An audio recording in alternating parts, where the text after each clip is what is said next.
I see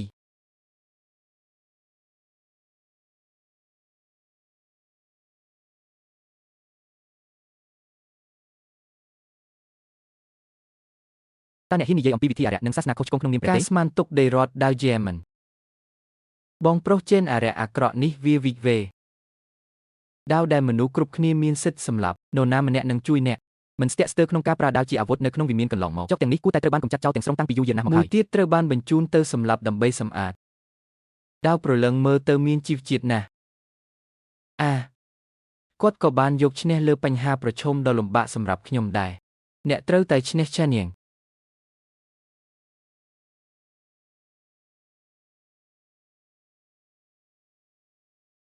យូសេនអានក្បាលគោរពតួឯកថ្មីគឺខ្ញុំថៃបេកជាឆានៀងកំពុងស្វែងរកមួយ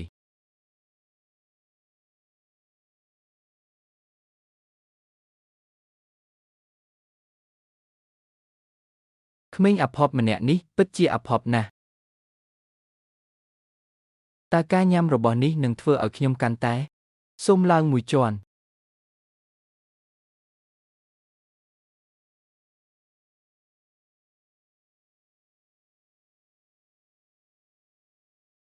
ខ្ញុំសូមអង្វរអ្នកឲ្យចាកចេញពីលោកឡាវនិងយ៉ែនវូ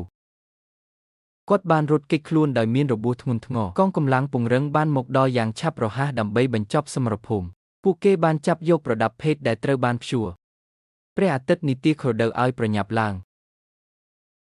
កូនឲ្យអត់ធ្មត់បន្តិចទៅអ្នកពិតជា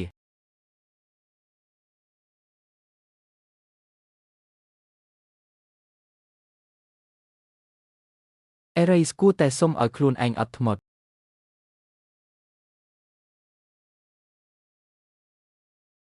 កូនឲ្យកូនឈួតមែនទេ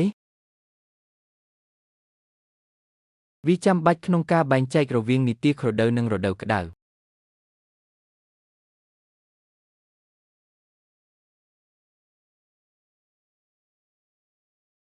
ក្មេងយ៉ាងឆានៀងមិនបានធ្វើវាទេលើកនេះគ្មានអ្នកណាអាចបញ្ឈប់ខ្ញុំបានឡើយខ្ញុំនឹងសម្លាប់ពួកគេម្ដងមួយនៅចំពោះមុខអ្នក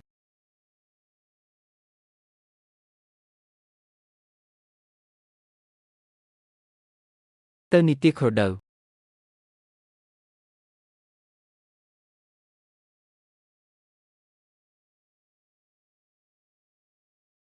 យ៉ាងឆិន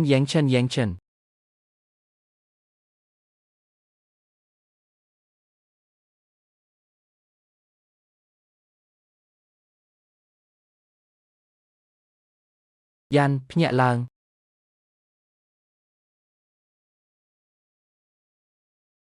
ខ្លាចស្លាប់សុបិននោះកោងហើយហ៊ានធ្វើតើអ្នកណានឹងធ្វើបាបសិស្សរបស់ខ្ញុំប្រសិនបើពួកគេប្រព្រឹត្តដោយមិនប្រុងប្រយ័ត្នបែបនេះកូនប្រុសរបស់ខ្ញុំបានធ្វើបាបប្រពន្ធសិស្សរបស់ខ្ញុំឧក្រិដ្ឋកម្មរបស់គាត់មិនអាចអត់ទោសបានទេ លោកគ្រូសៀងជាសិស្សរបស់អធិរិទ្ធេសផ្លូវនេះធ្លាប់គ្មានសណ្ដាប់ធ្នាប់យូរមកហើយតើវាចប់ហើយឬនៅជាមតូចពណ៌ខ្ញុំនឹងរស់ទុកជីវិតខ្ញុំទុកជីវិតខ្ញុំទុកខ្ញុំចោលទុកខ្ញុំចោលឪពុកនិងកូនប្រុស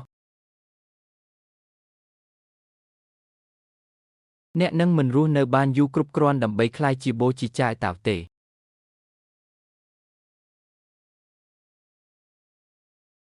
ខ្ញុំសូមអង្វរអ្នកសូមជួយសង្គ្រោះខ្ញុំផងរក្សាទុកឆានៀងលោកគ្រូ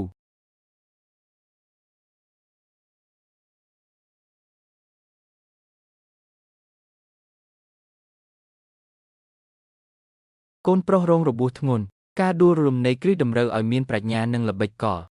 មានតែអំណាចរបស់យ៉ាងទេដែលអាចជួយគាត់បានការកសាងឡើងវិញនៅមូលដ្ឋានគ្រឹះនៃមេរីឌៀនរបស់វាតើប៉ាចង់មានន័យថាយើងត្រូវការយិនអាត់កំបាំងមែនទេជីដើមរបស់រាងកាយនិងការដាំដុះពីតម្រូវឲ្យមានកិច្ចសហប្រតិបត្តិការពីចិត្ត3រាងកាយរបស់យិននិងយ៉ាងក្នុងពេលតែមួយធ្វើឲ្យអរេពិសេសនៃព្រះគម្ពីរដើមសកម្មមានតែវិធីសាស្ត្រផ្នែកច្បាប់ទេទើបអាចមានប្រសិទ្ធភាពបើមិនដូច្នោះទេភាពមិនស្មើគ្នានៃធម្មពលយ៉ាងមិនអាចជួយសង្គ្រោះគាត់បានទេសូម្បីតែអ្នកក៏នឹងទទួលរងនៅប្រតិកម្មធ្ងន់ធ្ងរដែរលីនឡាងគាត់បានធ្វើបែបនេះសម្រាប់យើងគ្រាន់តែចង់ឲ្យគាត់នៅរស់ខ្ញុំសុខចិត្តធ្វើអ្វីគ្រប់យ៉ាងចាប់ពីពេលនេះទៅ សូមជួយសង្គ្រោះគាត់ផងសូមស្ដាប់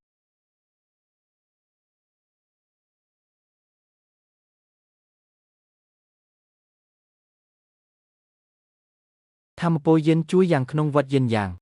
បង្វែរសំឡេងស្ដាប់សំឡេងយិននិងយ៉ាងនឹងអ្វីទាំងអស់ការវាយប្រហារដ៏សំខាន់របស់សត្វនេះបានក្លាយជាមេ